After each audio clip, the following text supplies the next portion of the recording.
말씀 시편 9편 1에서 20절 말씀입니다. 시편 9편 1절에서 20절 말씀.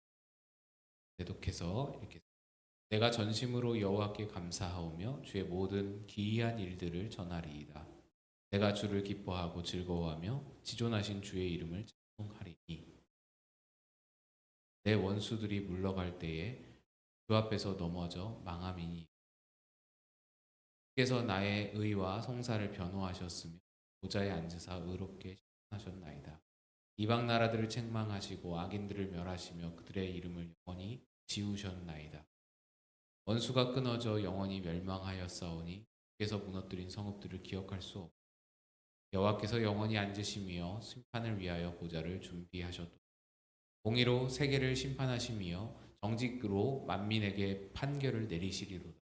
여호와는 압제를 당하는 자의 요새이시오 환난 때의 요새이시로다. 여호와여 주의 이름을 아는 자는 주를 의지하오리니 이는 주를 찾는 자들을 버리지 아니하심니 너희는 시온에 계신 여호와를 찬송하며 그의 행사를 백성 중에 선포할지어다. 피 흘림을 신문하시는 이가 그들을 기억하시며 가난한 자의 부르짖음을 잊지 아니하시도다. 여호와여 내게 은혜를 베푸소서. 나를 사망의 문에서 일으키시는 주여 나를 미워하는 자에게서 다 받는 나의 고통을 보소서. 그리하시면 내가 주의 찬송을 다 전할 것이요 딸 시온의 문에서 주의 구원을 기뻐하리이다. 이방 나라들은 자기가 판 웅덩이에 빠지며 자기가 숨긴 그물에 자기 발이 걸렸도다. 여호와께서 자기를 알게 하사 심판을 행하셨으며 악인은 자기가 손으로 행한 일에 스스로 얽혔도다. 히카연 셀라. 악인들이 스올로 돌아가며 하나님을 잊어버린 모든 이방 나라들이 그리하리로다. 궁핍한 자가 항상 잊어버림을 당하지 아니하며 가난한 자들이 영원히 실망하지 아니하리로다. 여호와여 일어나사 인생으로 승리를 얻지 못하게 하시며 이방 나라들이 주 앞에서 심판을 받게 하소서. 여호와여 그들을 두렵게 하시며 이방 나라들이 자기는 인생일 뿐인 줄을 알게 하소서. 셀라. 아멘. 할렐루야. 우리 주님의 크신 평강이 오늘도 여러분과 함께 하시기를 바랍니다. 시편 9편의 말씀입니다. 시편 9편은 본래 시편 10편과 하나로 되어 있었던 시인데 나누어졌습니다. 나누어진 이유는 정확하게 알 수 없지만 아마도 너무 길기 때문이 아닐까 싶습니다. 원래 하나였던 것을 그러면 9편과 10편이 하나였던 것을 어떻게 알 수 있느냐? 9편과 10편을 합쳐서 원어로 읽어보면 그 증거가 나옵니다. 무엇이냐면 9편과 10편을 합쳐서 하나로 읽어보면은 한두 절씩 이렇게 묶어서 제일 첫 글자가 알파벳 순으로 나열되어 있습니다. 1절은 A로 시작하고 2절은 B로 시작하는 그런 나열입니다. 그렇게 해서 9편과 10편을 다 묶어보면 A에서 Z까지, 알파에서 오메가까지 그렇게 쭉 나열이 되는 겁니다. 그러나 사실 한글 번역으로 읽는 우리들에게는 그게 큰 의미가 없어서 9편과 10편으로 나누어 읽어도 무방한 것 같습니다. 9편의 표제를 보시면 다윗의 시 인도자를 따라 문라벤에 맞춘 노래라고 되어 있습니다. 문라벤이라는 말이 처음으로 나오는데 그 단어의 의미는 아들의 죽음이라는 뜻입니다. 그래서 아들의 죽음이라는 곡조일 것이다. 곡조의 이름이 아들의 죽음이다 라는 해석이 있고 또는 악기 이름이 아들의 죽음일 것이다. 그래서 그 악기에 맞춘 노래라는 뜻이다 라는 의견들이 여러 가지가 있는데 정확히는 알 수가 없습니다. 1절 보시면 내가 전심으로 여호와께 감사하오며 라고 합니다. 이 1절에서 가장 중요한 단어가 바로 전심으로 라는 단어입니다. 사실 여호와께 감사하다라는 말은 유대인들에게 굉장히 상투적이고 일상적인 언어였습니다. 그냥 대화하면서도 여호와께 감사하다. 글을 쓸 때 앞머리에도 여호와께 감사하다. 습관적으로 말하는 말이 어구가 여호와께 감사하다라는 뜻입니다. 우리가 하나님의 은혜를 말하듯이 다 하나님의 은혜다. 다 모든 것이 다 하나님의 은혜다라고 쉽게 말하듯이 그런 의미로 쓰이던 말이 여호와께 감사하다라는 뜻이었습니다. 그런데 그렇게 습관적으로 말하는 것이 좋은 면도 있을 수 있지만 대부분 이제 좀 안 좋은 면이 많죠. 진심이 담기지 않은 채 습관적으로 말하게 됩니다. 그래서 다윗은 지금 전심으로 감사한다고 강조하는 것입니다. 그냥 습관적으로 하는 말이 아니라 내 진짜 진심으로 내 중심이 진짜로 감사한다라는 말입니다. 그렇게 전심으로 감사를 표현하는데 이유가 있는데요. 1절 나머지 보시면 주의 모든 기이한 일을 전하리이다. 하나님이 다윗에게 기이한 일을 주셨답니다. 여기서 기이한 일이라는 것은 일상적인 것들로부터 확실하게 구별되는 경이로운 일이라는 뜻입니다. 이 세상에서 볼 수 없는 일이란 겁니다. 인간의 이해를 넘어서는 일이란 겁니다. 하나님께서 일반적으로 생각할 수 없고 놀랍고 기적적인 일을 다윗에게 주셔서 구원하셨기에 전심으로 감사하며 그 기이한 일을 전한다라는 것입니다. 그 기이한 일이 구체적으로 무엇인가? 3절에서 9절까지가 그 기이한 일들입니다. 3절 보시면 원수들이 물러가는 때에 주 앞에서 넘어져 망한답니다. 하나님이 원수들에게서 다윗을 구원해 주시고 건져 주신 겁니다. 또 밑에 보시면 나는 하나님이 내 변호사가 되어 주시고 그와 동시에 재판장이 되어 주셔서 공의롭게 재판하셨다. 원수들은 무너지나 나는 하나님의 변호해 주시는 그런 변호를 입어서 공의로운 재판을 받는다라는 것이죠. 또 6절 보시면 원수가 영원히 멸망하고 성읍들을 무너뜨리셨는데 9절 여호와는 압제를 당하는 자의 요새이시오 환난 때의 요새이시로다. 원수는 그렇게 멸망하고 성읍이 무너지는데 나는 여호와의 그 압제를 당하는 자가 여호와께서 요새가 되어 주셔서 피난처가 되어 주신다. 네, 그래서 압제를 당하던 다윗이 하나님의 요새로 숨을 수 있게 됐다라는 뜻입니다. 이러한 3절에서 9절까지 이야기가 다윗이 말하는 기이한 일입니다. 일반적으로는 생각할 수 없고 놀랍고 기적적인 일, 그런 이야기를 하는 것입니다. 근데 좀 의아한 것이 이러한 일들은 기이한 일이라기보다 당연한 일로 여겨질 수 있는 일입니다. 원수가 망하는 것 당연한 일이지. 원수가 망하는 것 마땅히 그래야 할 일이고 하나님이 의로운 다윗에게 요새가 되어주시고 변호사와 재판장이 되어주신 일도 마땅히 그렇게 해주셔야 하는 일이다 라고 생각할 수 있다는 겁니다. 하지만 다윗은 이것을 기이한 일로 받아들이고 있습니다. 기이한 일이라는 말로 표현을 했지만 기이하다라는 것은 내가 생각할 수 없다, 내가 해낼 수 없는 일이 이루어졌다라는 뜻이죠. 우리식으로 표현하자면 이게 바로 하나님의 은혜다라는 얘기입니다. 하나님의 은혜다. 무슨 일이든지 당연하게 여기면 그건 은혜가 될 수 없습니다. 하나님이 저 원수를 멸하시는 것이 당연한 일이다. 하나님이 나를 보호하시는 것은 당연한 일이다. 그렇게 생각하면 아무리 큰 은혜라도 별것 아닌 일이 되어버립니다. 하나님의 구원은 그저 우리의 죄를 사하는 데 그치지 않습니다. 창세전부터 택정하여 목적을 담아 이끌어 가시는 그 구원을 하나님께서 행하고 계십니다. 그 일을 이루시기 위해서 아들마저도 내걸기까지 열심을 보여주십니다. 이것은 참으로 기이한 은혜입니다. 어둠 속에서 불러내어 기이한 빛에 들어가게 하신 이의 아름다운 덕을 선포하는 것이 우리의 할 일이라 하지 않습니까? 기이한 빛에 들어가게 하셨습니다. 놀라운 일입니다. 그래서 베드로전서에서도 그렇게 말하는 것입니다.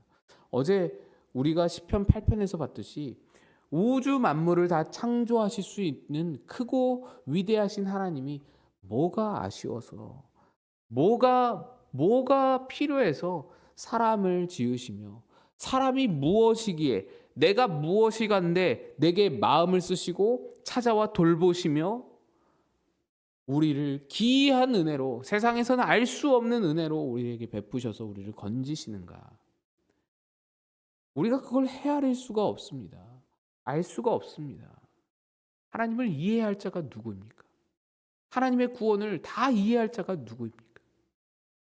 그래서 이해가 안 돼서 은혜라고 표현합니다. 기이한 일이라고 밖에는 설명이 안 되는 겁니다. 여러분의 무슨 자격을 가지고 하나님이 보상으로 주신 것이라면 그러면 그거는 기이하지 않습니다. 기이하지 않죠. 당연한 일입니다. 보상이라면 그거는 마땅히 해주셔야 할 일입니다. 다윗이 뭘 잘해서 주신 것이 아니고 훌륭해서 주신 것이 아니라는 얘기입니다. 다윗이 이것을 기이한 일로 여긴다는 것은 보상으로 여기지 않는다는 뜻입니다. 어제 보았듯이 다윗은 스스로 젖먹이고 어린아이로 느끼고 있는데 하나님이 그를 돌보시고 구원하십니다. 10절을 보시면 여호와여 주의 이름을 아는 자는 주를 의지하오리니 이는 주를 찾는 자들을 버리지 아니하심이니이다. 그렇게 기이한 은혜를 만나면 하나님을 의지할 수밖에 없습니다. 하나님의 구원을 제대로 이해하는 자는 하나님을 의지할 수밖에 없습니다. 스스로 살려고 하지 않습니다. 의지한다는 고백이 절로 나옵니다. 주의 이름을 아는 자는 주를 의지한다고 합니다. 여기서 이름을 안다는 것은 단순히 정보를 아는 것이 아니라 그의 성품, 그의 일하심, 그의 기이한 은혜를 인격적으로 온 인생으로 경험한 자라는 뜻입니다. 경험으로 아는 자가 주의 이름을 아는 자입니다. 주의 이름을 아는 자는 주를 의지하는 겁니다. 하나님을 경험하여 그 기이한 은혜를 아는 자는 의지할 수밖에 없습니다. 원수가 득세하고 모든 것이 불의해 보이는 상황 속에서도 하나님이 마침내 돌보시고 함께 하시어 요새가 되어주신 그 기이한 일을 경험했기에 하나님의 이름을, 하나님의 하나님 되심을 알게 되고 그 알미 장래에도 요동치는 세상 속에서 하나님만을 의지하는 자로 살아가게 해주시는 겁니다. 이 알은 여기서 그치지 않습니다. 11절을 보시면 그 알을 가진 자의 당연한 반응을 보여줍니다. 너희는 시온에 계신 여호와를 찬송하며 그의 행사를 백성 중에 선포할지어다. 하나님의 기이한 은혜를 경험하여서 그분의 이름을 알게 된 자는 찬송한답니다. 그 세상 가운데서 하나님의 이름을, 자기가 알고 있는 하나님의 이름을, 그 행사를 백성 중에 선포한답니다. 1절에서 다윗이 주의 모든 기이한 일들을 전하리이다 라고 고백했던 것 같이 이제 모든 백성에게 하나님의 행사를 세상 가운데 선포하리라고 그렇게 백성들에게 명령하는 겁니다. 자기뿐 아니라 모든 백성들도 다 그 자리로 이끌고 있는 다윗입니다. 찬양과 선포라는 얘기는 문자 그대로 찬송을 부르고 하나님의 이름을 외치는 것으로 생각될 수도 있지만 더 나아가서 삶 가운데 하나님을 나타내는 겁니다. 내가 아는 하나님, 내가 아는 하나님의 기이한 은혜를 나타내는 겁니다. 하나님의 하나님 되심을 아는 자만이 하나님을 나타낼 수 있습니다. 하나님을 닮아갈 수 있습니다. 하나님께서 내게 주신 놀라우신 은혜가 얼마나 기이한지를 아는 자만이 나도 그 기이한 일을 닮아서 사람들에게 세상에는 없는 방식으로 사람들을 대할 수 있고 세상에는 없는 방식으로 오래 참으며 자비를 베풀고 아량을 베풀고 여유를 가지고 넉넉함을 보일 수 있는 것입니다. 세상 사람들은 우리의 고난에 대한 그런 해석과 태도에도 놀라움을 감추지 못합니다. 바로 거기에서도 하나님이 나타나십니다. 우리가 어려움을 당할 때 하나님의 일하심과 하나님의 하나님 되심을 아는 자는 어떤 어려움이 오더라도 그것을 해석해낼 수 있는 중심을 가지게 되지 않습니까?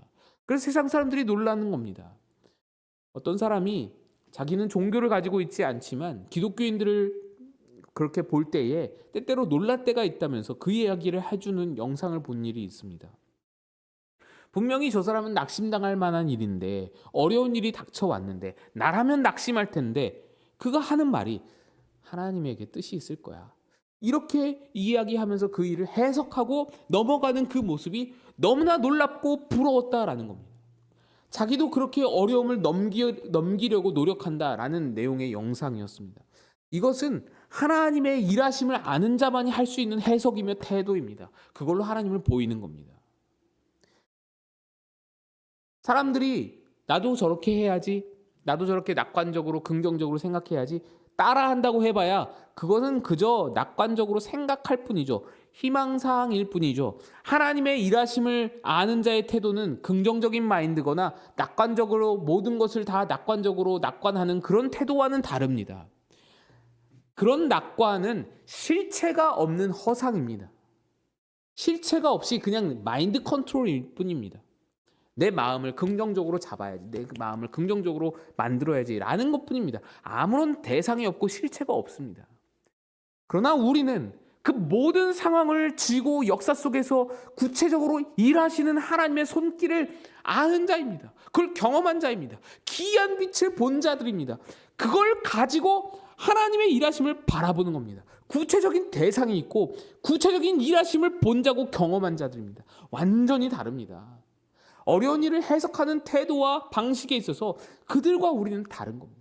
낙관론이 아닙니다. 마인드 컨트롤이 아닙니다. 이것이 신자가 가지는 힘이고 세상에 하나님을 드러내는 방식 중에 하나입니다. 13절을 보시면 다윗이 이렇게 말합니다. 여호와여 내게 은혜를 베푸소서. 나를 미워하는 자에게서 받는 나의 고통을 보소서. 주께서는 나를 사망의 문에서 일으키시는 이시니라고 합니다. 그러니까 분명 다윗은 3절에서 9절에까지 원수가 망하고 하나님이 내 요새가 되어주셨다라는 기이한 일을 찬송했습니다. 그런데 13절에 와서 또다시 나의 고통을 보소서라고 부르짖는 겁니다. 다윗이 기이한 일을 찬송했다라는 것은 모든 문제가 완벽하게 해결된 후에 드리는 과거 완료형 감사가 아니었다라는 얘기입니다. 그는 여전히 원수들에게 미움을 받고 조롱을 당하고 고통을 당하는 중에 있다라는 겁니다. 그럼에도 불구하고 1절에서 전심으로 감사할 수 있었다라고 하는 것은 그가 과거에 겪었던 기이한 일, 하나님이 내게 주신 구원, 그 기이한 일, 그 은혜로운 일하심을 아는 자로서 지금도 하나님의 일하심이 자기를 붙들고 있음을 바라보기 때문에 나는 전심으로 감사한다 라고 고백하는 겁니다. 이것이 바로 주의 이름을 아는 자의 신앙입니다. 하나님을 의지하는 자의 신앙입니다. 상황이 아닌 하나님을 의지하고 하나님의 이름을, 하나님의 일하심을 붙드는 자입니다. 그러니 어떠한 일도 두려워할 일이 없습니다. 무서울 것이 없습니다. 여러분의 삶 가운데에서도 하나님이 일하십니다. 지금껏 일해 오셨고 앞으로도 일하실 하나님입니다.